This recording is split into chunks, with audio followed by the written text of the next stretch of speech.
Russia's full-scale invasion on Ukraine continues to upend lives. Ukrainians across the country are contributing to the war effort in different ways, including manning checkpoints far from the front lines. NPR's Ryan Lucas reports from one in western Ukraine. Bundled up against the cold and wind, the men huddle around a rusted oil drum fashioned into a wood-burning stove. There's smoke billowing from a crooked pipe jutting from the top. This, for now, is their war, manning a checkpoint on a road outside the city of Lviv in western Ukraine, hundreds of miles from the battles raging to the east. One of the men is Oleg Pokrovetsky. This was the immediate response on the part of the villagers the night of the bombing to defend their village. They said it was entirely self-organized and it came from an emotional need to feel defended. That's my colleague and interpreter Yulian Haida. Pokrovetsky is one of a half-dozen men here who have agreed to let us join them for their 6-hour shift. There are sandbags piled on top of concrete blocks. A blue and yellow Ukrainian flag tied to a stick flutters in the wind. The men don't have guns, but there is a wooden crate of pre-made Molotov cocktails. The privilege that we have of sitting here at this checkpoint is thanks directly to those who are enlisted in the military and are defending Ukraine's borders. If it weren't for them, then this would be under Russian occupation right now. There are thousands of checkpoints like this dotted across Ukraine. When the war started, rumors were rife of Russian saboteurs running amok. Those concerns have eased a bit as the country has settled into the new rhythms of life, and this checkpoint isn't exactly on high alert anymore. Some of the men here are in their 20s, some in their 60s. The younger ones have registered with the Ukrainian military or the Territorial Defense Forces. And if called upon to head east to fight, they say they will. One of them is Volodymyr Kovalyshin. He's 37, and he has a 5-month-old son. And he moved with his family to this village when the war began. Like everyone here, he's watched the videos of the destruction Russia has wrought on cities like Kyiv, Kharkiv, and Mariupol, where a maternity hospital was recently bombed. It's got to be hard having a little kid right now and just being very hard. When I see in TV little child died in Melitopol, in Mariupol, in Kharkiv, it's very hard. See this child. For now, he says his wife and son have moved with him to a nearby village. His sister just arrived too, from a town that was recently hit by Russian forces. Hello? His cell phone rings and he wanders off for a bit. And conversations are like that here, all a jumble, snippets of lives turned upside down.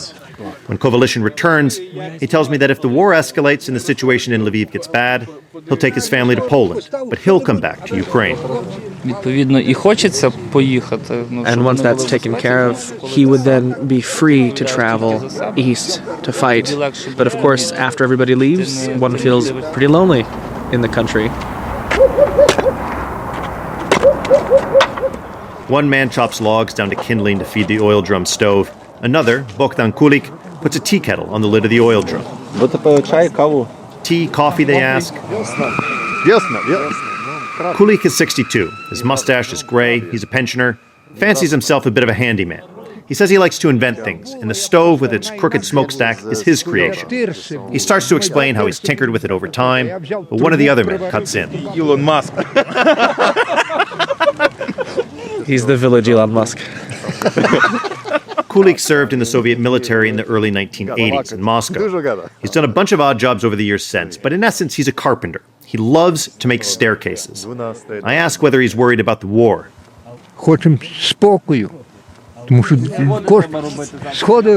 He says you don't understand what goes into building a staircase in a house. You have to first stain the stairs. This is in response to my question about the war? Yes. Okay.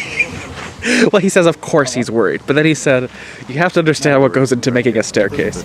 This was not some grand metaphor. He was legitimately angry about being torn away from his everyday life. He pulls out his phone and shows us pictures of the staircases he's made, and they're beautiful. In many respects, the atmosphere at this checkpoint seems closer to ice fishing than a white-knuckle wartime experience. These villagers get together out in the cold and talk to pass the time. They munch on thick slices of brown bread. Sure, they're checking cars. They even have a handwritten list of license plates of vehicles they say belong to known saboteurs.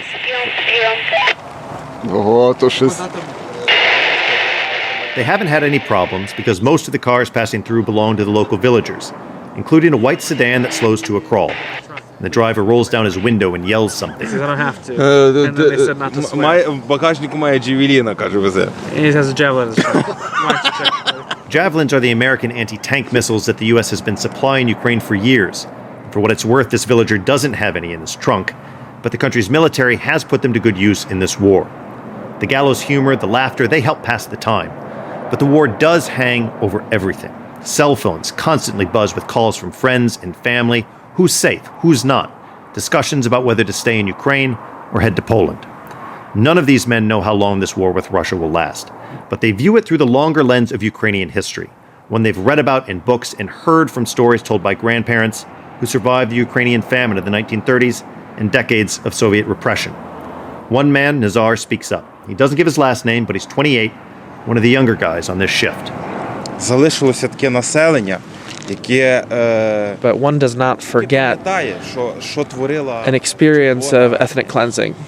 And when grandparents have to leave their homes in a matter of minutes before they're set on fire by Soviet officials, when their cows and horses are taken away, when they're left to starve, these are traumas that are remembered across generations. Russia, they say, wants to pretend that none of that ever happened. Russia, they say, wanted to wipe out Ukraine before, and it wants to do so again now. They view this war as their generation's chapter in Ukraine's struggle. Ryan Lucas, NPR News, outside Lviv, Ukraine.